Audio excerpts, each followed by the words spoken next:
మన ప్రభు అయిన యేసు నామంలో అందరికీ శుభాములు కలుగును గాక. ఈ మరి యొక్క నూతన వారంలో మనల్ని అందరినీ ప్రవేశపెట్టి తన సన్నిధిలో నిలబెట్టుకున్న దేవాది దేవునికి కృతజ్ఞతాస్తుతులు చెల్లించుకుందాం. ఈరోజు దేవుని చేత మనకి ఇవ్వబడిన వాక్యం ఏంటంటే ఎఫెసీయులకు రాసిన పత్రిక 6వ అధ్యాయము 4వ వచనం.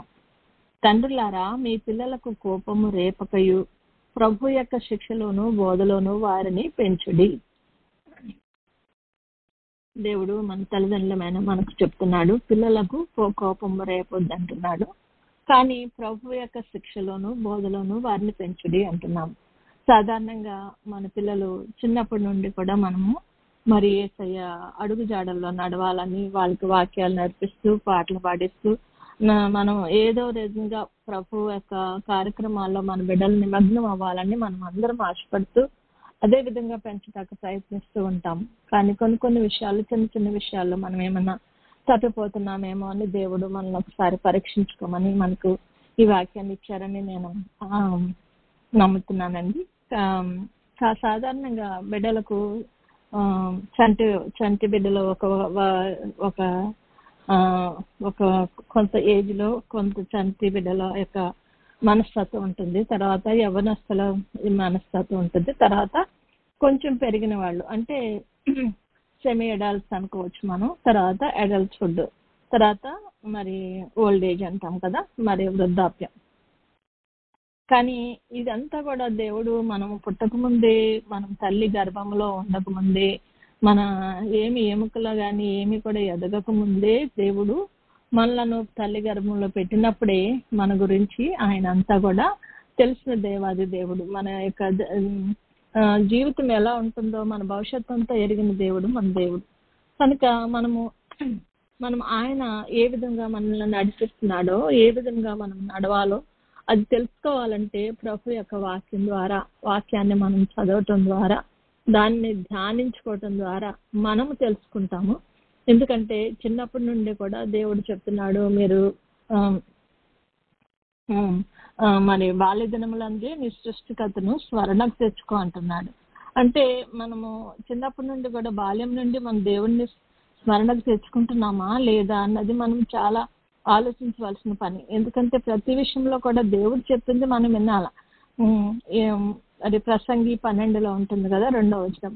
తేజస్సునకును సూర్యచంద్ర నక్షత్రములకును చీకటి కమ్మకముందే, వాన వెలిసిన తర్వాత మేఘములు మరలా రాకముందే నీ బాల్య దినములందే నీ సృష్టికర్తను స్మరణకు తెచ్చుకును. ఆ పైన ఉన్నది ఏంటంటే దుర్దినములు రాకముందే, వీటి యందు నాకు సంతోషం లేదని నువ్వు చెప్పు సంవత్సరంలో రాకముందే. అంటే మన జీవితంలో కొన్ని మనము కావాలని రావాలని మనం కోరుకోని విషయాలు కూడా మన జీవితంలో ఎన్నో జరుగుతూ ఉంటాయి. అలాంటిది కూడా ప్రతి వారి జీవితంలో కూడా అది ఉంటుంది. ప్రతి వారి జీవితంలో అలా ఉన్నప్పుడు మనం ఏం చేయాలి? తల్లిదండ్రులుగా మనం ఏం చేయాలంటే, మన బిడ్డలు యవ్వనంలోకి వచ్చిన తర్వాత ఏం చేస్తూ ఉంటారంటే వాళ్ళ సొంత ఐడియాలతో వాళ్ళకి ఒక ఐడెంటిటీ అనేది ఒకటి ఏర్పడుతుంది ఆ వయసులో. కాబట్టి నేను చేయాలి, నాకు తెలుసు, నాకు తెలిసినట్టు ఎవరికి తెలీదు అన్న ఒక ధోరణిలో ఆ వయసులో జరుగుతూ ఉంటుంది. అలాంటప్పుడు వాళ్ళు సరైన దారిలో నడవాలంటే యవనస్తులు యవనాన్ని బట్టి వాళ్ళు చేస్తున్న ఆ యొక్క మరి నిర్ణయాలను బట్టి ఏమవుతుందంటే వారి జీవితం ఒక మలుపు తిరుగుతూ ఉంటుంది. మరి ఆ యవనంలోనే ఎవరి మట్టుకు వారు వారి శక్తి మీద, జ్ఞానం మీద ఆధారపడి నిర్ణయాలు తీసుకుంటూ ఉంటారు కదా, అది వారి జీవితానికి ఒక గొప్ప మలుపు. వారు దేవుని వైపు తిరిగి ఆయన్ని అనుసరించినట్లయితే అది గొప్ప జీవితంగా తయారవుతుంది.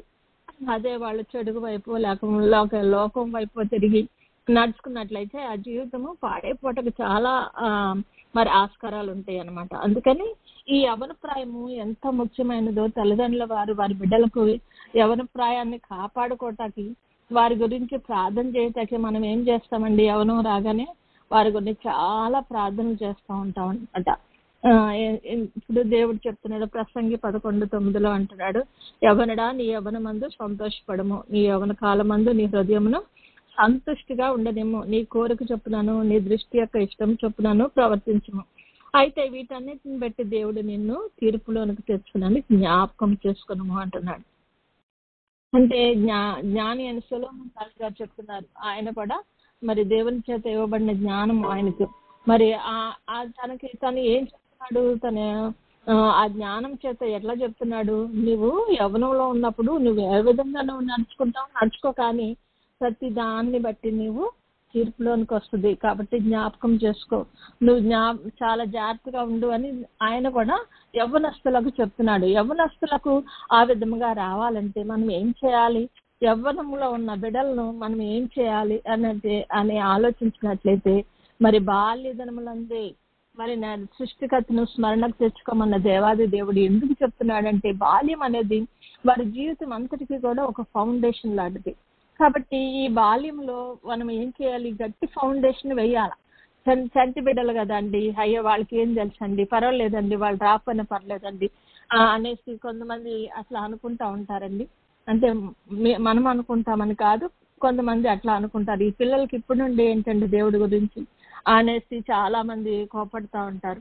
కానీ అది ఆ టైంలో మనం చెప్పటం అనేది వాళ్ళకి ఒక ఫౌండేషన్ వేస్తున్నాం. దేవుడు అనేది నీ జీవితంలో ఇంపార్టెంట్ అయింది, ఆయన నీ జీవితాన్ని ఏ విధంగా మలచాలో, ఏ విధంగా మరి సరైన రీతిలో నడిపించాలో దేవుడిని నడిపిస్తాడు అనేది మనం వారికి నేర్పిస్తూ ఉంటున్నాం అన్నమాట.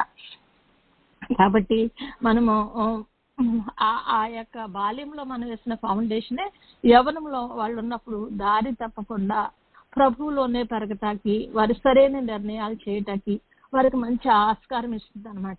మనం ఉదాహరణకి యాకోబు ఏశావులను తీసుకుందాము. వారిద్దరూ కూడా ఒక తల్లికి పుట్టిన బిడ్డలే, ఒకే గర్భంలో నుండి వచ్చిన వారే. ఇద్దరు కూడా మరి ఒకే రకంగా మరి పెరిగిన వాళ్ళు, ఒకే ఇంట్లో పెరిగిన వాళ్ళు. కానీ మరి యవ్వనంలోకి వచ్చిన తర్వాత ఏశావు ఆ అరణ్యంలోకి వెళ్ళి వేటాడటంలోనూ వాటిల్లోనూ తను మరి ఉన్నాడని, మరి యాకోబు అయితే గుడారంలో ఉండి సాధువులాగా పెరిగాడని కూడా మనం వింటూ ఉంటాం కదా. అంటే వారి యొక్క జీవితంలో జరిగిన సంఘటనలు వారి యొక్క అభివృద్ధికి ఏ విధంగా మరి దోవ తీసినాయి అనేది మనము ఈ రోజు నేర్చుకుందాం.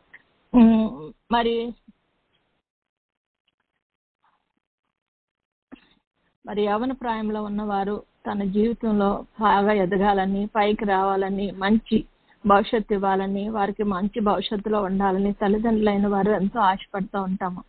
అదే ఆ పిల్లలకు కూడా కలిగినట్లయితే, నేను మంచి స్థితిలో ఉండాలి, మంచి భవిష్యత్తుని నేను పొందుకొని ఉండాలి, ఇది స్టార్టింగ్ నా జీవితానికి అని ఏ బిడ్డలైతే దాని గురించి మరి ఆలోచన కలిగి ఉంటారో ఆ బిడ్డలు ఖచ్చితంగా దేవుని యొక్క ఆశీర్వాదాన్ని పొందగలుగుతూ ఉంటారన్నమాట. మరి యాకోబు చిన్నప్పటి నుండి కూడా మరి ఏ విధంగా ఉన్నాడట, మరి గర్భంలో ఉండగానే దేవుని యొక్క ఆశీర్వాదం పొందుకున్నాడంట. ఏ విధంగా మరి రెబ్కమ్మ గారు తన బిడ్డలో మరి కడుపులో మరి పెనుగులాడుతున్నప్పుడు చూసి అప్పుడు దేవుని దగ్గరికి వెళ్ళి అడుగుతున్నారన్నమాట, మరి ఇదేంటి నాకు ఇట్లా ఉన్నారు అనేసి దేవుడిని అడిగినప్పుడు, ఒక్క నిమిషం అండి,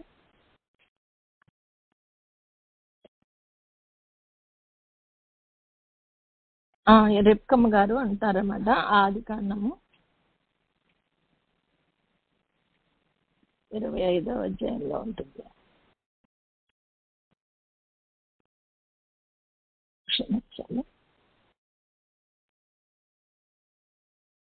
మరి ప్రభువుని అడగటానికి వెళ్తున్నాను. 25వ అధ్యాయము 22వ వచనము. ఆమె గర్భంలో శిశువులు ఒకరితో ఒకరు పెనుగులాడరు కనుక ఆమె, ఇలాగైతే నేను బ్రతుకుట ఎందుకని ఈ విషయమై యెహోవాను అడగ వెళ్ళను. ఆమె ఇట్లా ఎందుకు దేవుడు నా గర్భంలో శిశువులు పెనుగులాడతారు. అంతకుముందు తనకి కొంతకాలం పిల్లలు లేకపోతే ఇస్సాకు గారు ప్రార్థన చేస్తే గర్భవతి అవుతుంది. గర్భవతి అయిన తర్వాత ఈ విషయంలో మరి ఏంటి ఇట్లా పెనుగులాడుతున్నారు నేను అనేసి దేవుడిని అడగటానికి దేవుని దగ్గరికి వెళ్ళిందంట. అప్పుడు దేవుడు చెప్తున్నాడు ఆమెకి ఏమనంటే, 2 జనపదాలు నీ కడుపులో ఉన్నాయి, ప్రత్యేకంగా ఉన్నారు. ఒక జనపదం కంటే ఒక జనపదము బలిష్టమైండను, పెద్దవాడు చిన్నవానికి దాసుడగును అనని. అంటే ప్రభు గర్భంలో ఉండగానే వారి యొక్క భవిష్యత్తును దేవుడు చెప్తున్నాడు. దేవుడు ఎందుకు చెప్తున్నాడు? దేవుడు మరి అలా అనుకుంటే ముందుగా చిన్నవాడినే ముందుకు పంపించొచ్చి మరి అలా చేయొచ్చు కదా అని మనం అనుకుంటూ ఉంటాం. కానీ ప్రభువు చేసిన ప్రతి ప్రణాళిక వెనకల ఒక పెద్ద ఆయన యొక్క ఆలోచన సభలో వారు ఆలోచన చేస్తారు. ఎందుకంటే ఆయన ఆశ్చర్యకరుడు, ఆలోచనకర్త ఆయనకి పేరు. కాబట్టి ప్రతి విషయంలో మనం మనుషులంగా ఏది కూడా ఆలోచన లేకుండా కొన్ని విషయాలు చేస్తూ ఉంటాం, కానీ దేవుడు అనేవాడు ఆలోచన లేకుండా ఏది చేయడు. కాబట్టి ఆయన ఏం చెప్పాడు, ఒక చిన్నవానికి పెద్దవాడు దాసుడు అవుతాను అంటున్నాడు.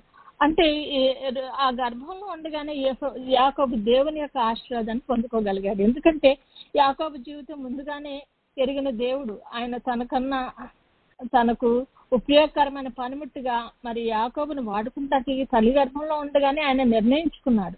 దేవుడు యాకోబును ఆశీర్వాదం కలిగినటువంటి యావ కలిగి ఉండటం అతని మనసును ముందుగానే మరి చూడగలిగిన దేవాది దేవుడు కాబట్టి మరి ఆ యొక్క గర్భంలో ఉండగానే దేవుడు అతను ఏర్పరచుకున్నాడు అనమాట. తర్వాత మరి యాకోబు ఇంకోటి ఏం చేస్తాడు, ఆదికాండం 28:1-4 చదువుదాం. 1-4 వరకు. ఇస్సాకు యాకోబుని పిలిచి, నీవు కనాను కుమార్తెలో ఎవతను వివాహం చేసుకొనకూడదు. నీవు లేచి పద్దనరాములో ఉన్న నీ తల్లికి తండ్రి అయిన బెతూయేలు ఇంటికి వెళ్ళి అక్కడ నీ తల్లి సహోదరుడు లాబాను కుమార్తెలో ఒక దానిని వివాహం. అంటే వివాహ విషయంలో కూడా మరి తండ్రి నిర్ణయించిన విధముగా మరి యాకోబు తండ్రికి విధేయుడై ఇక్కడ బతుకుతున్నాడు.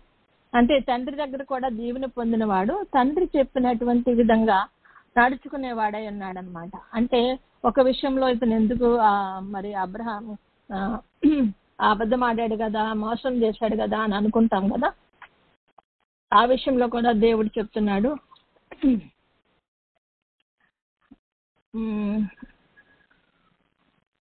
అంటే యాకోబులో ఎటువంటి మరి వంకర నేను చూడలేదు అంటున్నాడు. ఆయన యాకోబులో ఏ దోషమును కనుగొనలేదు, ఇశ్రాయేలులో ఏ వంకరతనము చూడలేదు అని దేవుడు సంఖ్యాకాండంలో 23-21 చెప్తున్నాడు. అంటే అది యాకోబు యొక్క తప్పిదము అన్నట్లుగా ప్రభు మనకి ఇక్కడ వాక్యంలో చూపించట్లేదు. అది దేవుని ఏర్పాటు చొప్పున జరిగిందని మనం అందరం కూడా దాన్ని బట్టి విశ్వసించాల్సిన వారమై ఉన్నాము. కాబట్టి మనం తల్లి గర్భంలో ఉండగానే మనల్ని ఎందుకు ఏర్పరచుకుంటాడు దేవుడు? మనం ఏ కుటుంబంలో పుట్టాము, మనం హిందువులో పుట్టామా, క్రిస్టియన్స్ లో పుట్టామా, ముస్లిమ్స్ లో పుట్టామా, అది కాదు మనకు కావాల్సింది. తల్లి గర్భంలో ఉండగానే దేవుడు మనల్ని ఏర్పరచుకున్నాడు. ఎక్కడెక్కడ పుట్టినప్పటికీ ఎక్కడ మనల్ని విత్తాలని దేవుడు మరి నిర్ణయించుకుని ఉంటాడో ఆ ప్రకారం మనల్ని మరి విత్తుతాడు. అక్కడి నుండి కూడా దేవుడు తనలో అంటకట్టుకుంటకు సమర్థుడు. అలాగని మరి మేము చిన్నప్పటి నుండి క్రైస్తవులు అండి, అదండి ఇదండి మనం అనుకుంటాం కాదు. కానీ నువ్వు క్రైస్తవులుగా ఉండి లేకపోతే దేవునిలో ఉన్నప్పుడు మనం ఎంత బలంగా ఉంటున్నామో, దేవుని కొరకు ఏ విధంగా వాడుతున్నామో, దేవుని చిత్తాన్ని మనం ఏ విధంగా అంగీకరిస్తున్నాం అన్నది ప్రతి మనిషి ఆలోచించాలి. నీవు ఏ కులం అన్నది దేవుడు చూడడు. కులాలు మతాలు అన్నవి ఇక్కడ ఈ దేశంలో ఈ లోకంలో మనుషులు ఏర్పరచుకున్నాయి. కానీ ప్రతి మనిషి యొక్క జీవితము తన స్వహస్తాలతో చేసిన దేవుని చిత్తమైంది. కాబట్టి దేవుడు ఏ విధంగా నడిపిస్తే ఆ విధంగా నడవటము, దేవుని చిత్తానికి మనం విధేయులం అవుతాము. దేవునిలో మనం నడవాలనుకున్నప్పుడు దేవుడు చెప్పిన విధంగా మనము నడవటం అనేది మనము విధేయత చూపాల్సిన అవసరమై ఉంది. దాన్ని బట్టి మన జీవితం కూడా ముందుకు సాగుతుంది అనమాట. అలాగే యాకోబు చేసిన ఇంకొక మనిషి ఏంటంటే మామగారి దగ్గర కూడా ఆయన ఆశీర్వాదం పొందాడట. మామ తన మరి వెళ్ళి అక్కడ పని చేస్తున్నప్పుడు మామ అంటాడు, అయ్యో నువ్వు అల్లుడమైనందువలన నీకు నేను ఉంటేనే నాకెందుకు కొలువు చేస్తావు, నువ్వు ఒక జీతం ఏర్పరచుకో, దాన్ని బట్టి నేను నీకు ఇస్తాను అని చెప్తాడు అనమాట. అలాంటప్పుడు మళ్ళీ తర్వాత లాభాన్ని ఎందుకు చెప్తాడు, మరి నిన్ను బట్టి యెహోవా నన్ను ఆశీర్వదించనని శకునం చూసి తెలుసుకుంటాని అని చెప్తాడు. అంటే అతను చెప్తాడు అనమాట, నిన్ను బట్టే దేవుడు నన్ను ఆశీర్వదించాడని తెలిసింది కాబట్టి నీకు ఇవ్వాల్సిన జీతం నీకు ఇచ్చేస్తాను, నీ జీతం ఇంత అని చెప్పు అన్నప్పుడు చెప్తాడు. చెప్పినప్పుడు దేవుడు కూడా ఆ విధంగా మరి తనకు చెందవలసిన కర్షార్జితాన్ని దేవుడు మరి యాకోబు గారికి ఇచ్చినట్టు మనం చూడగలము. మరి ఆయన కష్టార్జితం అంతా తీసుకున్నప్పటికీ అతను 10 మార్లు ఆయన జీవితం మార్చాడట. ఎందుకు హాని చేయటానికి, కీడు చేయటానికి ఏదైనా సరే ఇతని బట్టి నేనే లాభం పొందాలి కానీ అతను కాదు అన్నట్లుగా. కానీ ఎవరు ఏమి చేయదలుచుకున్నా కూడా దేవుడు తనని ఆశీర్వదించదలుచుకున్నప్పుడు దేవుడు ఆశీర్దిస్తూనే ఉన్నాడు. నీకు కష్టం వచ్చిందా? కష్టపడలేదా యాకోబు? చాలా కష్టపడ్డాడు జీవితంలో.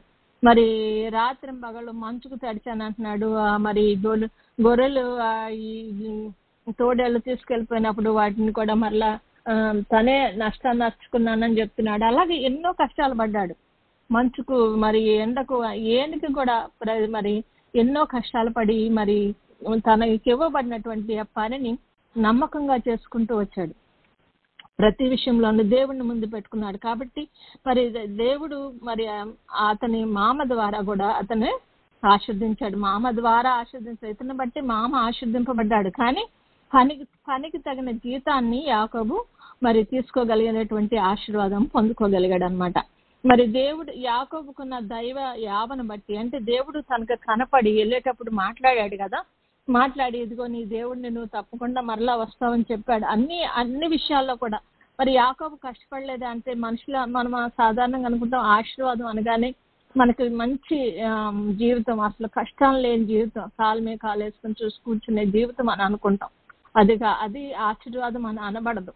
అది ఒకవేళ సోమరితనం అనుకోవచ్చు, మరి ఇంకేదన్నా అనుకోవచ్చు. అది ఒకవేళ ఆశీర్వాదం అనుకుని దాని ప్రకారం మనం అలా ఉన్నట్లయితే దేవుడు మనకి ఇచ్చిన ప్రతి దాంట్లోనూ ఇక్కడ ఉన్నప్పుడే మనము మన సిద్ధులలో నూనెను సిద్ధం చేసుకోమంటున్నాడు దేవుడు. అంటే మనం చేసే ప్రతి పని కూడా మన సిద్ధులో ఒక నూనెగా మనము ఆ ప్రభువుని ఎదుర్కొంటకు వెళ్ళినప్పుడు మనకు ఉపయోగపడుతుంది. కాబట్టి ఈ లోకంలో ఉండగానే మనం ప్రతి విషయంలో చాలా జాగ్రత్త పడాలి. ఈ విషయాల్లో మరి ఈ ఇద్దరు బిడ్డలు కూడా ఒక కుటుంబంలో వచ్చినప్పటికీ ఒక బిడ్డ ఏమో ఎంతో మరి దేవునికి సమీపంగా వెళ్తూ దేవుని యొక్క పనుల మీద ఆసక్తిని చూపిస్తూ యథార్థంగా ప్రవర్తిస్తూ ప్రతి విషయంలోనూ ఎంత మంచిగా ఉన్నాడు. మరి ఏసావు అయితే మరి ఈ లోకం యొక్క దేవునికి వేదన కలిగించే విధంగా తన ప్రవర్తన ఉంది. మరి దేవుడు అంటున్నాడు, ఒకడు సర్వలోకాన్ని సంపాదించుకుని తన ప్రాణాన్ని పోగొట్టుకుంటే ఏమి ప్రయోజనం అంటున్నాడు. అంటే మనం ఏం చేస్తున్నాము? మనము కనుక మనం ఎంతో సంపాదించుకుంటున్నాం కానీ దేవునికి దూరంగా ఉన్నట్లయితే ఆ ఆశీర్వాదం కాదు. ఎందుకంటే క్షణికమైన ఈ లోకములు ఆకాశంలో భూములు గతించిపోయేటువంటి ఈ లోకంలో ఈ ప్రపంచం గురించి మనం ఎంతగానో కష్టపడతాము, ఎంతగానో దానికి ప్రయాసపడి మరి ఎంతో సంపాదించుకోవాలని చూస్తూ ఉంటాం. కానీ దేవుడు చెప్తున్నాడు, నువ్వు ఎప్పుడైతే దాని మీద దూషిస్తావో అది రెక్కలొచ్చి ఎగిరిపోతుంది అంటున్నాడు. అటువంటి స్థితి వస్తుంది మనకి. ఎందుకంటే దేవుని మీద మనకు లేదు యావ. దేవుని మీద యావ ఉన్నట్లయితే మరి యాకోబులాగా మనం కూడా మరి ఈ జీవితం ఎలా ఉందనేది కాదు, మన దృష్టి ప్రభు మీద ఉందా లేదా, ప్రభు మీద ఉందా, ప్రభు యొక్క కార్యాల మీద ఉందా అనేది మనం చూసుకున్నట్లయితే మనల్ని దేవుడు తప్పకుండా ఆశీర్వదిస్తాడు. మరి అలాగే మరి తల్లిదండ్రులకు ఇష్టం లేని బిడ్డలను వివాహం చేసుకుని అతను మరి ఏసావు మరి వారికి కూడా వేదన కలిగించాడంట. మరి అది కూడా 26వ అధ్యాయంలో ఉంటుంది, 26, 34, 35. ఏసావు 40 సంవత్సరములు అయినప్పుడు హిత్తీయుడైన బెయేరీ కుమార్తె యెహూదీతును హిత్తీయుడైన ఏలోను కుమార్తె బాషమతును పెండ్లి చేసుకును. వీరు ఇస్సాకునకును రిబ్కాకును మనోవేదన కలుగు చేశారు. అంటే దేవునికి ఇష్టం, తల్లిదండ్రులకు ఇష్టమైన రీతిగా అతను వివాహం చేసుకోలేదు. కానీ తను చేసుకున్న నిర్ణయాలు బట్టి ఏమైందండి, తల్లిదండ్రులకు వేదన కలుగు చేశాడంట, మనోవేదన కలుగు చేశాడంట. అంటే మరి ఎవరికి అంగీకారం లేని జీవితం అతను మరి జీవించాడనమాట. దేవునికి అంగీకారంగా ఉన్న జీవితాన్ని మనం జీవించినట్లయితే మనం ప్రతి వాళ్ళకు కూడా మంచిని తీసుకురాగలము, మంచిని కలిగించగలము, సంతోషాన్ని కలిగించగలము. మరి భయంకరమైన నాశనంలోకి నడిపించే జీవితంలో మనం ఉండము. ఏసావు తల్లిదండ్రులకు మనోవేదన కలిగించాడు అంటున్నారు. అలా అంటే దేవుని చిత్తం లేకుండా మరి పిల్లల భవిష్యత్తు అభివృద్ధి ఎలా ఉంటుంది? కాబట్టి దేవుని చిత్తాన్ని లేకుండా మనము ఏది కూడా చేయకుండా ఉండాలంటే మన బిడ్డలు ఏ విధంగా పెరుగుతున్నారో మనము ఆలోచించాలన్నమాట. మరి ఆమోస్ గ్రంథంలో 1వ అధ్యాయము 11వ వచనం ఉంటుంది, సహోదరులకు అతను వేదన కలిగించాడంట. సహోదరులు అతను అంటే సహోదరుడని యాకోబుకి అతను ఏం చేయాలా, అతను మరి ఎంతో మరి ఆదరణగా ఉండాలి, మరి సహోదరుడికి సహాయంగా ఉండాలి, మరి వాళ్ళకి అండగా ఉండాల్సిన అతను ఏం చేశాడంట, శ్రమ కలుగు చేశాడంట. అది ఆమోసు గ్రంథంలో ఉందండి.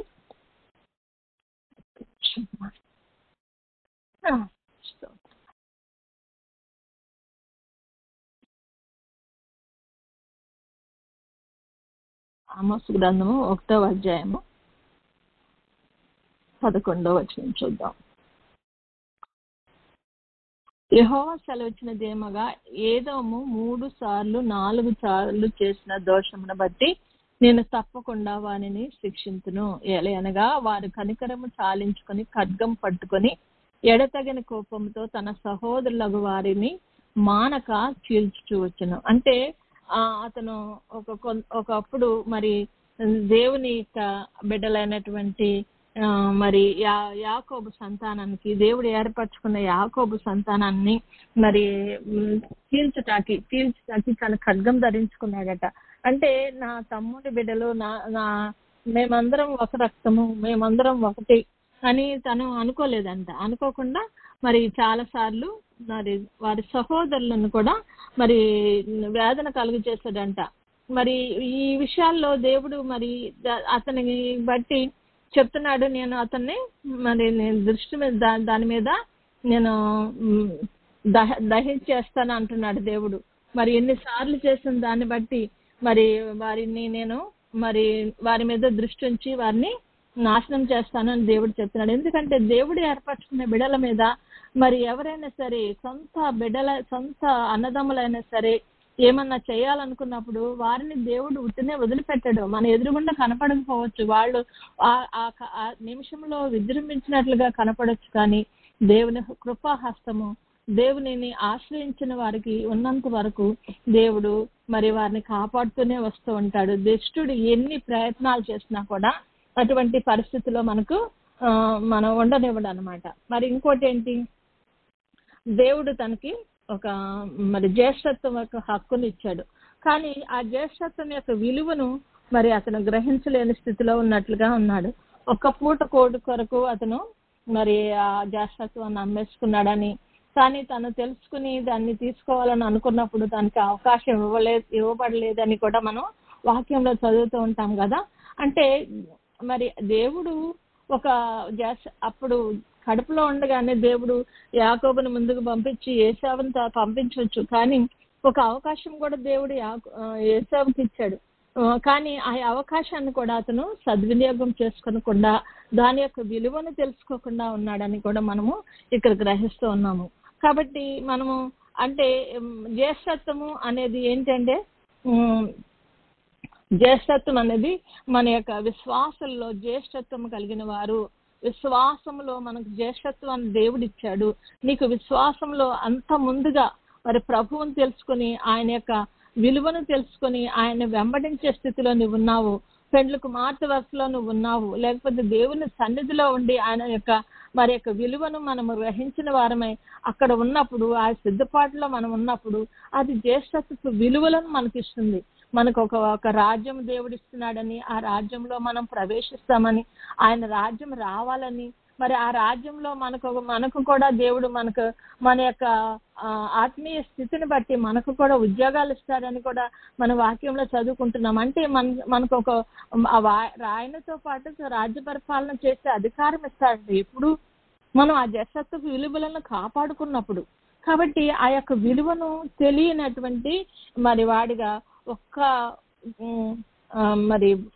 మరి దేవుని యొక్క విషయంలో మరి ఆలోచించకుండా శరీరం గురించి ఆలోచించుకుని అలసిపోయాను అంటే, చాలాసార్లు మనము అలసిపోతూ ఉంటాము, ఆకలేస్తూ ఉంటుంది. కానీ మనము చాలాసార్లు నిగ్రహించుకుంటూ ఉంటాము బయట ఉన్నప్పుడు. మరీ ఒక 4-5 రోజులు అన్నం తినకుండా ఉన్న పరిస్థితి కాదు. ప్రతిదినము అతను తింటూనే ఉన్నాడు, కాకపోతే ఆ రోజు అలసిపోయి వచ్చాడు కాబట్టి ఆకలితో తినాలనుకున్నాడు. కానీ జ్యేష్ఠత్వపు విలువను కనుక తను గ్రహించుంటే, నో నా జ్యేష్ఠత్వం నీకు ఇవ్వను అని అనుండొచ్చు. తర్వాత ఆ తల్లి ఇంట్లోనే ఉంది కదా, ఏదో రకంగా కుమారుడు యొక్క మరి ఆకలిని గ్రహించి అన్నం పెట్టొచ్చేమో, కానీ అతను ఆ విధంగా ఆలోచించే స్థితి కూడా లేనటువంటి స్థితిగా మరి లోకపు పనులలో తను నిమగ్నం అయిపోయి దేవుని చేత ఇవ్వబడిన వరాన్ని కూడా అతను తృణీకరించాడని మనం ఇక్కడ తెలుసుకుంటున్నాము. కాబట్టి మనం ఏం చేస్తున్నాము? మనమైతే ఏం చేస్తాము? మరి అటువంటి పరిస్థితి వస్తే మనం ఏం చేస్తున్నాము? మరి లోక యావలో ఉంటున్నామా, లేకపోతే దైవాశ్చర్యాన్ని మరి పొందుకునే స్థితిలో ఉంటున్నామా? మనం ఒకసారి ఆలోచిద్దాం. జ్యేష్ఠత్వం కొరకు పోరాడి మరి యాకోబు సంపాదించుకున్నట్లుగా మనము ఆయన జ్యేష్ఠత్వపు మరి లైన్ లో, అంటే ఆ యొక్క వరుసలో మనం ఉంటున్నామా? జ్యేష్ఠుడిగా ఉంటున్నామా? వధువుగా ఉంటున్నామా? పెళ్లికి మార్పుగా ఉంటున్నామా? దేవుడు ఈ నిమిషంలో వచ్చినట్లయితే మరి ఆయనతో పాటు ఎగరగలుగుటకు మనము సిద్ధపాటు కలిగి ఉన్నామా? ఏ విషయంలో కూడా అలాగని కష్టాలు లేవు, కష్టాలు లేకుండా ఉన్నప్పుడు నేను చేస్తాలే, అదే ఈ బాధ ఉంది, ఈ బాధ నాకు అప్పుడు ఆలోచిస్తాలే అని మనకు వచ్చినటువంటి ఈ లోక సంబంధమైన బాధలను బట్టి, ఈ లోక సంబంధమైనటువంటి మరి వేదనలను బట్టి, ఈ లోక సంబంధమైన ఆకలి దప్పులను బట్టి ప్రభువుని పక్కన పెట్టి మనకు ఇవ్వబడినటువంటి ఆధిక్యతను పోగొట్టుకుంటున్నామా? మనం ఒకసారి ఆలోచించుకుందాం. మనమే కాదు, మన బిడ్డలు కూడా మరి చిన్నప్పటి నుండి కూడా ప్రభువులో ఎదగాలంటే, దైవ ఆశీర్వాదాన్ని వారు పొందుకోవాలంటే, మరి ప్రతి విషయంలోనూ కూడా వారు కష్టపడి సంపాదించుకుని మరి ప్రతి విషయంలోనూ దేవుని ముందు పెట్టుకుని, ఇదిగో దేవుని వల్ల నాకు సంభవించిందని దేవుని నామానికి మహిమకరంగా వాళ్ళు ఉంటున్నారా? మరి ఆ విధంగా మనం చేయాలంటే చిన్నప్పటి నుండి మనము బిడ్డల్ని ఏ విధంగా పెంచాలి, పెరిగిన మనము ఏ విధంగా మనం క్రమంలో ఉండాలి, మనకున్నటువంటి ఆ ఫౌండేషన్ ని మనం దిట్టపరుచుకుంటున్నామా లేదా, బలపరుచుకుంటున్నామా లేదా, దాంట్లో మనం బలమైన తీగలుగా ఎదుగుతున్నామా లేదా, మనము దేవుని చేత ఏర్పాటులో ఉన్నట్లయితే మనం ఎక్కడ అడవి ఒలివ చెట్లను కూడా ఆయన తీసుకొచ్చి తనలో అంటు కట్టుకుంటాడట. కాబట్టి మనం ప్రభు చిత్తానుసారమైన జీవితాన్ని మనం జీవించినట్లయితే మన జీవితంలో ప్రభు మనం ఎంత దూరంగా ఉన్నామని మనం అనుకున్నప్పటికీ తీసుకొచ్చి మనల్ని అంటగట్టగల సమర్థుడు మన తండ్రి. కాబట్టి మన బిడ్డల విషయంలో మన బాధ్యత మనది ఏంటంటే బిడ్డలను చిన్నప్పటి నుండే ప్రభువులో పెంచటం. బాల్య దినములందే మరి సృష్టికర్తను మరి బిడ్డలకు ఇంట్రడ్యూస్ చేయటం, వారు ప్రభువులో పెరగటం, వారికి పునాది వేయటం మనము ఈ దినాల్లో నేర్చుకోవాల్సిన వారమే ఉన్నాము. కాబట్టి మనము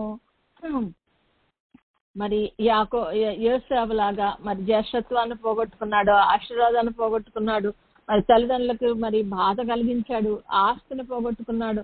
మరి కాబట్టి ఈ అన్ని విషయాల్లో మరి అతను ఇద్దరు బిడ్డల యొక్క మరి జీవితాన్ని మనం బిడ్డలకు చూపిస్తూ, నాయన ఇది మంచిది, ఇది చెడు అని మన బిడ్డలకు నేర్పించుకుంటూ, చిన్నప్పటి నుండి నేర్పకపోతే ఒక వయసు వచ్చిన తర్వాత బిడ్డలు మన మాట వినే స్థితికి రారు.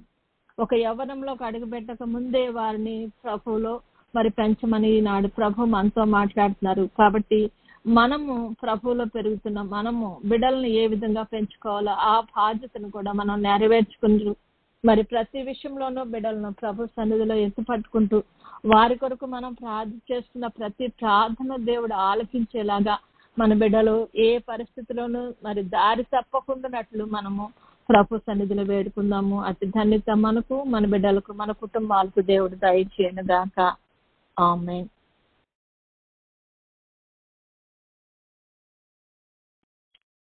మనమందరము కళ్ళు మూసుకొని ప్రార్థించుకుందామని.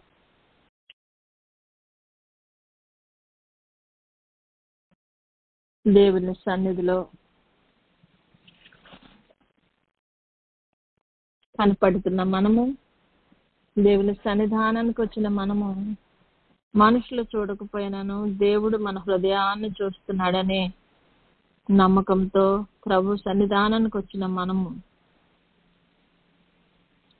ఏ విధంగా ఏశావు దేవుని దృష్టికి నేను ఈ చెడు పని చేసి ఆయన దృష్టిలో చెడ్డవాడిని అవుతానా, ఆయన దృష్టిలో మంచివాడిగా నిలబడగలనా అన్నట్లు మనం చేసే ప్రతి పనిలోనూ ప్రభు మనల్ని చూస్తున్నాడనే నమ్మకంతో ఆయన సన్నిధానానికి వచ్చిన మనము మరి మన మనసులో ఉన్నటువంటి ప్రతి విధమైనటువంటి చెడును, ప్రతి విధమైన ఆలోచనలను ప్రక్కకు నెట్టగలిగి ఆయన సన్నిధిలో ప్రభు ముఖాన్ని చూడుటకు, ఆయనతో మాట్లాడటకు వచ్చిన మనము ఆయన మీద దృష్టి నిలుపుటకు కలిగిన మనోనిదానాన్ని దేవుడు దయచేయనట్లు ప్రభుని వేడుకుందాం. మనసును నిమ్మలపరుచుకున్నట్లయితే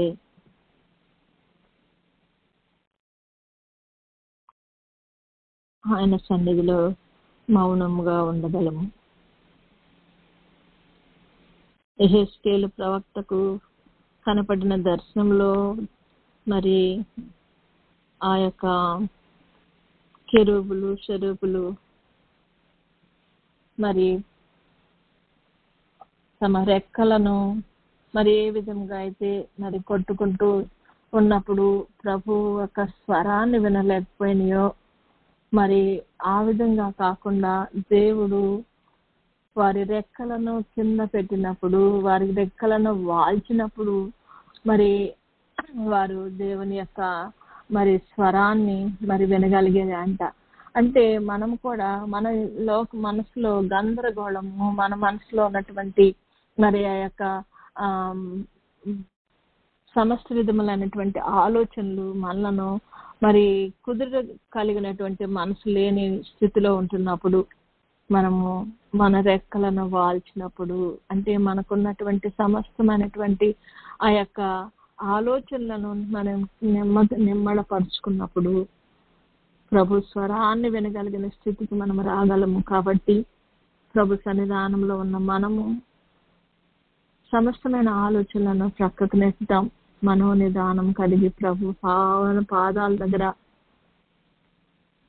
మనసు నెమ్మది కలిగి కూర్చున్నాం.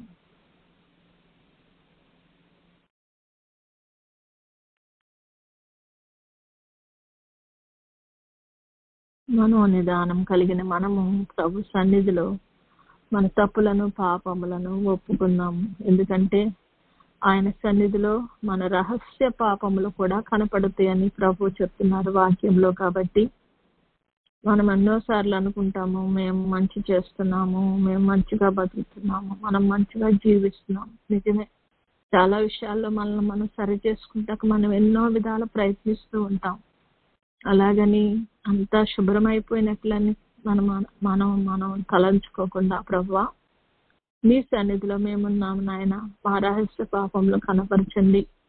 నీకు విరోధముగా నాలో ఉన్నటువంటి సమస్తమైన కీడులను నాకు కనపరిచి దాన్ని నీ సన్నిధిలో ఒప్పుకొని నీ రక్తం చేత శుద్ధిపరచబడగలిగినట్లు నాకు సహాయం దయచేయి ప్రభువా అని ప్రభు పాదాలు పట్టుకుని బతిమలాడుకుందాం.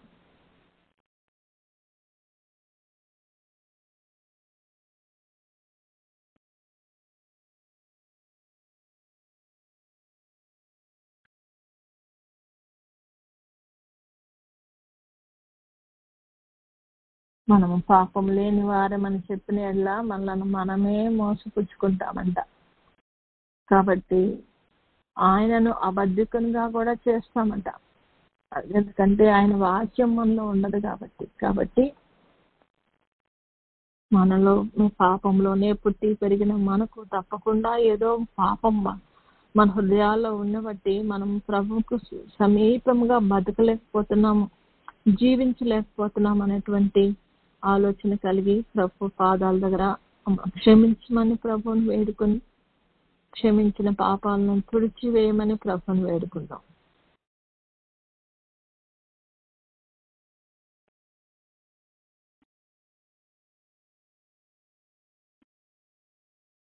ఏసావు అనుకుని ఉంటాడు నేనేం తప్పు చేయలేదు, నేను మామూలుగానే చేస్తున్నాను కదా అని. కానీ తనకు తెలియలేదు. అలాగే మనకు తెలియని పాపములు ఎన్నో ఉంటాయి మన జీవితాల్లో. కనుక మన పాపములను ప్రభు దగ్గర ఒప్పుకుందాం. మన దృష్టిలో అది మంచి అయి ఉండొచ్చు, దేవుని దృష్టిలో ఏది మంచో దానిని చేయగలుగుటకు మనము శక్తి గల వారమగినట్లు ప్రభు పాదాలను పట్టుకుని వేడుకుందాం.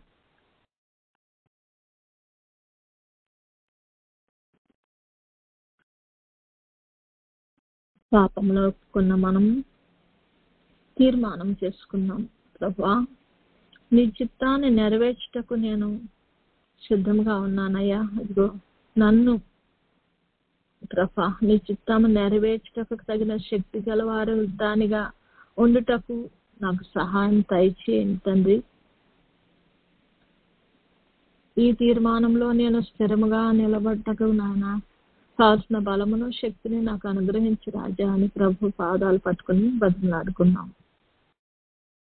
మన తీర్మానం స్థిరంగా ఉండాలి. మన తీర్మానము మరి తామరాకు మీద నీటి బొట్టులాగా ఇటు అటు చెదిరిపోయేదిలాగా ఉండకుండా మన తీర్మానము అవునంటే అవును, కాదంటే కాదు అనే రీతిగా మనం ప్రభువులో తీసుకున్న ప్రతి నిర్ణయం కూడా మనం చేయగలుగుటకు దేవుడు మనకు శక్తిని అనుగ్రహించాలని ప్రభువును వేడుకుందాం.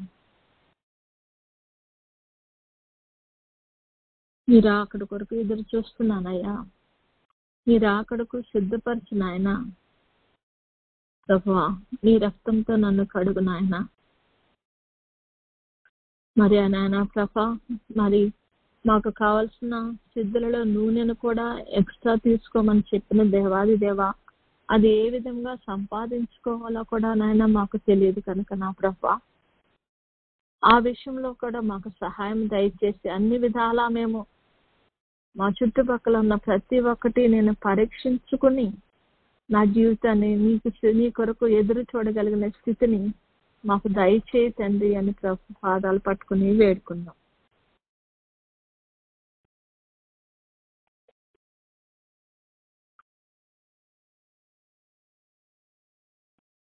ఆ విధంగా మనలో సిద్ధపాటు కావాలంటే మన చేత అయితే కాదు, మన శక్తి వల్ల కాదు, మన బలం వల్ల కాదు. కాబట్టి అది కేవలము ఆయన ఆత్మ చేతనే జరుగుతుంది కనుక మనలను మనము ఆయనకు సంపూర్ణముగా సమర్పించుకుందాం.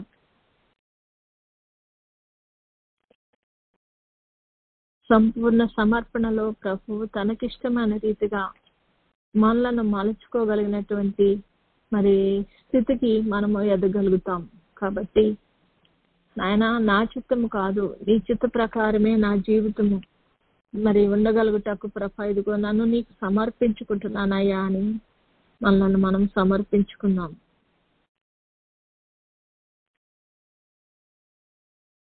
ప్రభా నా జీవితంలో అది చేయాలనుంది, ఇది చేయాలనుంది నాయన, నీ కొరకు ఇది చేస్తున్నాను, అది చేస్తున్నాను అన్నది కాదు. ప్రభు చిత్తం చొప్పున మనం అనుకున్నది చేయటం కాదు.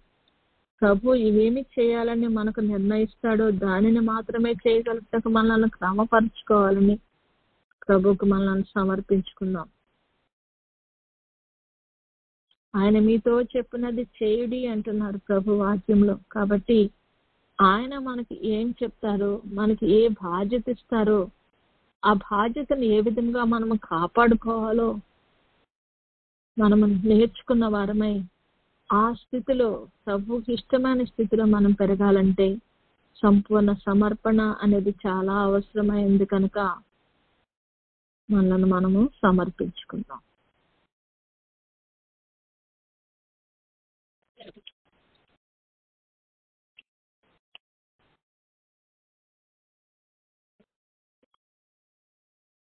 సమర్పించుకున్న మనము ప్రభుని వేడుకుందాం. పరిశుద్ధుడా పరమ తండ్రి నాయన, మరి యాకోబు ఏసావులు ప్రభా నాయన ఒకే కుటుంబం నుండి వచ్చినప్పటికీ నా ప్రభా బిడ్డలిద్దరిలో మరి విభిన్నమైనటువంటి ప్రభా మరి నాయన పరిస్థితుల్లో పెరిగి ఉన్నారు తండ్రి. నాయన నీకు ఇష్టమైన రీతిలో ఒక బిడ్డ పెరిగి ఉండగా, నీకు ఇష్టం లేని స్థితిలో ఒక బిడ్డ పెరిగి ఉండగా నా ప్రభా నాయన కనికరించి నాయన నీకు ఇష్టమైన రీతిలో మేము పెరిగినట్లు ప్రభా మమ్మలను క్రమపరచండి. మమ్మల్ని నీకు అప్పగించుకొని ఉన్నాం ప్రభా. నీకు ఇష్టమైన రీతిలో మేము పెరగాలంటే నాయన నీవు నీ కృప, నీ ఆశీర్వాదం మా మీద మా కుటుంబాల మీద ఉండాలి ప్రభా. మా కుటుంబంలో ఒక్క డెక్క అయినను విడవకుండా ఉండనట్లు ప్రభా నీ కృపను మా కుటుంబాల మీద అనుగ్రహించమని ప్రభువును వేడుకుందాం.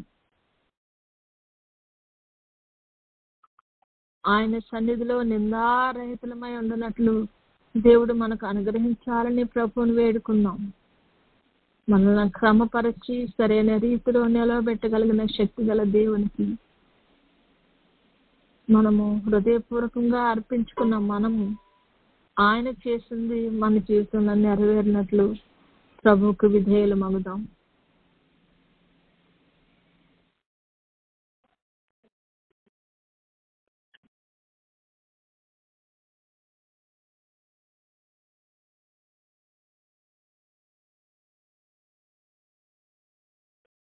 ఆశీర్వాదం పొందటం కొరకు యాకోబు ఒంటరిగా మిగిలి ఉన్నాడట.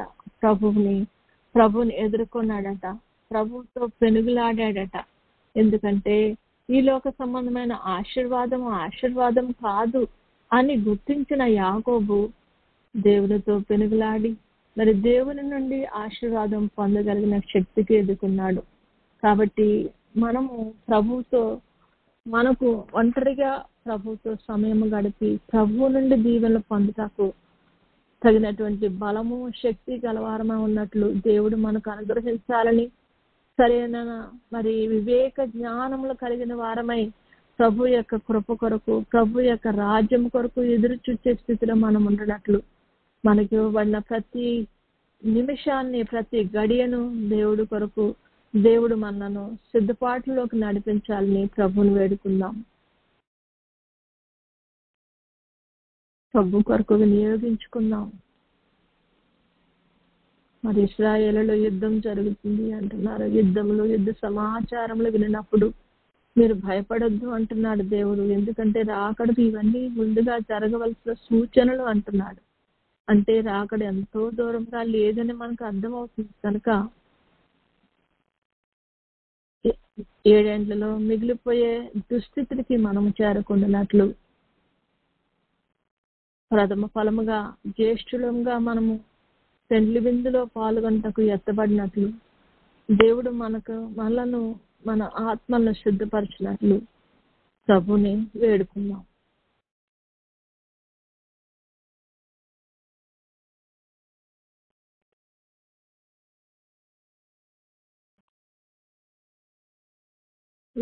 మనము ప్రభుని స్తుతించుకుందాం. పరిశుద్ధుడైన దేవా, ఇగో తండ్రి, ఈ దినము మాకు ఇచ్చినటువంటి వాక్యం నిమిత్తం నీకు వందనాలు. దీనిలో వివేకము కలిగి మేము తండ్రి నాయన నీ వాక్యాన్ని గైకొనున్నట్లు నాయన ప్రభా మామూలను సరైన త్రోవలో నడిపించుచున్న దేవాది దేవా, నీకు కోటాను కోట్ల స్తుతులు స్తోత్రాలయ్యా అని దేవునికి స్తుతులు చెల్లించుకున్నాం.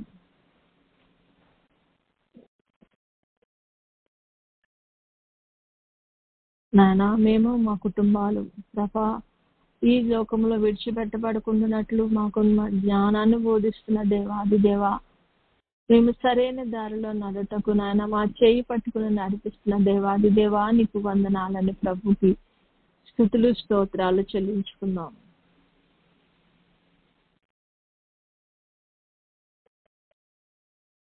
తల్లి గర్భమందు పుట్టక ముందే మమ్మల్ని ఏర్పరచుకున్న దేవాది దేవా, నీకు కోటాను కోట్ల స్తుతులు స్తోత్రాలయ్యా.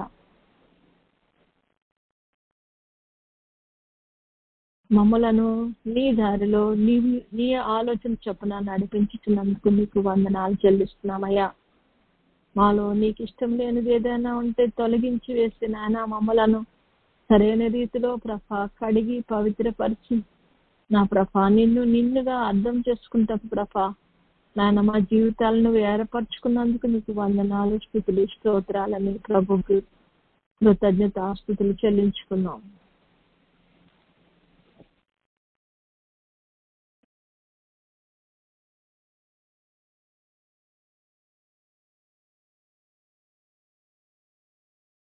ఏ సేవలాగా కన్నీళ్లు విడిచినా కూడా దొరకనటువంటి అటువంటి దుస్థితికి మేము రాకుండానట్లు ప్రభా నాయన ప్రభా, మేము చనిపోకముందే, మేము ఈ దేహాన్ని చాలించకముందే నాయన నీలో ప్రభా మేము తండ్రి సంపూర్ణ సిద్ధి పొందగలుగుటకు నాయన నీ కృపను అనుగ్రహించటకు ప్రభా నాయన నువ్వు చేస్తున్న ప్రతి ప్రయత్నం నిమిత్తం నీకు వందనాలు చెల్లిస్తున్నామయ్యా అని దేవునికి కృతజ్ఞతలు చెల్లించుకున్నాం.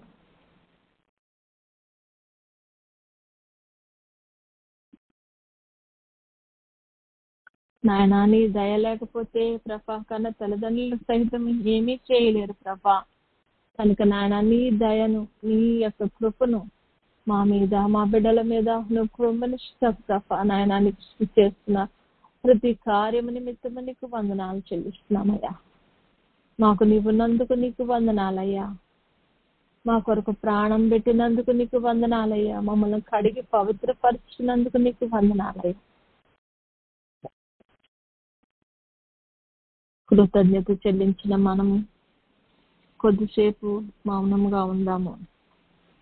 కొద్దిసేపు ఆయన సన్నిధిలో ప్రభా నాకు కనపడండి, నాతో మాట్లాడండి దేవా, అందరికీ కనపడండి, అందరితో మాట్లాడండి నాయన. నీ చిత్తం ఏంటో మేము గ్రహించగలుగుటకు నాయన నీ చిత్తాన్ని మాకు బోధించండి నాయన. నీ మాటను వినగల చెవిని, గ్రహింపగల మనస్సును నాయన ప్రభా, నిన్ను చూడగలిగే కన్నులను మాకు దయచేయమని కొద్దిసేపు మౌనంగా ఆయన వైపు దృష్టి నిలిపి ఆయన మనతో ఏమి చెప్పనన్నారో దానిని మనము గ్రహించగలుగుటకు ప్రయత్నిద్దాం. మనము ప్రతిదినము ఈ విధంగా సాధనం చేసుకున్నట్లయితే ప్రభు తప్పగా కనపడగలడు, ప్రభు మాట్లాడగలడు. ఎందుకంటే ఆయన సజీవుడు. అందరి దేవతల్లాగా ఆయన జీవం లేనివాడు కాదు. జీవం గల తండ్రి దగ్గరికి వచ్చిన మనం ఆయన కనపడతాడని, ఆయన మాట్లాడతాడని నమ్మిన మనం ఆయన సన్నిధిలో ఎటువంటి డౌట్ లేకుండా ప్రభు మీద విశ్వాసంతో ముందుకు సాగినట్లు దేవుడు దయచేయాలని మన మనస్సును ప్రభు మీద కేంద్రీకరించుకుని కొద్ది నిమిషాలు మనం మౌనంగా ఉందాం.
వందనములు నీకు, శుభవందనములు నీకు, వందనములు నీకు, శుభవందనములు నీకు. ఆనందముతో కూడిన నా హృదయవందనములు నీకు, ఆనందముతో నా హృదయవందనములు నీకు. పరిశుద్ర పరమ తండ్రి నీకు వందనాలయ్యా. ఇప్పటి వరకు నీ సన్నిధిలో మమ్మల్ని నడిపించిన దేవాది దేవా నీకు వందనాలు. నేను చిత్తాన్ని నెరవేర్చుటకు మాకు నేర్పండి తండ్రి. బాల్య దినములందే నిన్ను స్మరణకు తెచ్చుకునే స్థితిలో ప్రభా మా బిడ్డలు ఉన్నట్లు మాకు క్రమపరచండి నాయన. మాకు నువ్వు నేర్పించిన ప్రతిదీ కూడా నాయన మా బిడ్డలకు నేర్పగలుగుతాకు నాయన ప్రభా. మేమందరం నిత్య జీవంలో నిలవగలుగుతాం ప్రభా నాయన. మాకు శక్తి గల వారి మనసులు మమ్మల్ని సిద్ధపరచమని, మమ్మల్ని ఆయత్తపరచమని ప్రభా నాయన. మమ్మలను నాయన తండ్రి నీ ఏర్పాటులో ఉంచుకోనమని ప్రభా నా తండ్రి. ఇప్పుడు జరిగిన కార్యక్రమం అంతటి విషయం నీకు మరొకసారి వందనాలు చెల్లిస్తూ జరగబోయే కార్యక్రమం అంతటిని దీవించమని, ఆశీర్వదించమని, బిడ్డల విషయమే చేస్తున్న ప్రతి ప్రార్థనను ఆలకించి ప్రభా బిడ్డలను ఆశీర్వదించమని, అన్ని విషయాల్లో నీవే మహిమ ఘనత కీర్తి ప్రభావాలు పొందుకోమని యేసయ్య అతి శ్రేష్టమైన నామంలో అడిగి పొందుకొని నామ తండ్రి. ఆమేన్.